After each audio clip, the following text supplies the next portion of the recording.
দৃষ্টির সীমানায় দাঁড়িয়ে থাকা এই বিশাল বটগাছটি কেবল একটি গাছ নয়, এটি সময়ের এক নীরব সাক্ষী।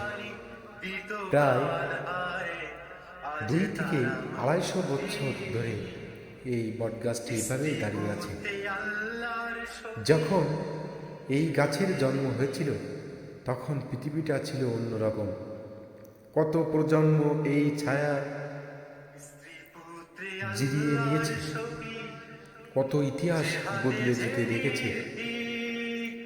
এই প্রাচীন ডালপালা, এর শিকড়গুলো মাটির গভীরে যেন প্রথমীয়, তেমনি মিশে আছে আমাদের লোক গাথার গভীরে। প্রকৃতির এই বিস্ময় আমাদের মনে করিয়ে দেয় সময় বয়ে যায়, কিন্তু শিকড় যদি মজবুত হয় তবে শত ঝড় মাথা উন্নত করতে পারে না।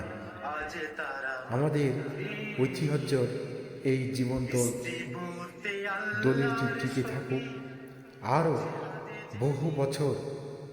শুনতে পাচ্ছেন এই পাতার মর্মর ধ্বনি, যেন শত বছরের পুরনো কোনো গল্প বলছে। আজ থেকে 250 বছর আগে যখন এই চারাটি প্রথম মাথা তুলেছিল, তখন এই মাটি হয়তো অন্য কোনো মানুষের ছিল। প্রকৃতির এই প্রাচীন অভিজাত্যর সামনে দাঁড়ালে নিজেকে বড্ড ছোট মনে হয়। এই বটতলা যেন সময়ের এক শান্ত বন্দর। প্রকৃতির কিছু সৃষ্টি থাকে যা সাধারণের চেয়ে আলাদা। গ্রাম বাংলার আনাচে কানাচে ছড়িয়ে থাকা শতবর্ষী বটগাছগুলো যেন তেমনই এক রহস্যর আধার।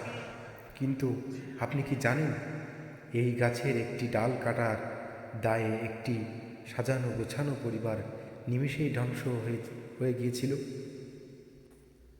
কিন্তু সেই সতর্কবাণী তুচ্ছ করে যখনই কুঠারের প্রথম আঘাত গাছের ডালে লাগে, ঠিক তখন থেকেই শুরু হয় এক বিভৎস অধ্যায়। এক রাতের মধ্যেই একটি হাসিখুশি পরিবার সম্পূর্ণ উন্মাদ বা পাগলে পরিণত হয়। গ্রামবাসী দেখেছে কোনো চিকিৎসায় কাজ হয়নি, কোনো টুকটাকে কাজ হয়নি। তাদের সেই করুণ আর্তনাদ আজও সেই পুরনো বটগাছের নিচে প্রতিধ্বনিত হয় বলে অনেকেই বিশ্বাস করেন।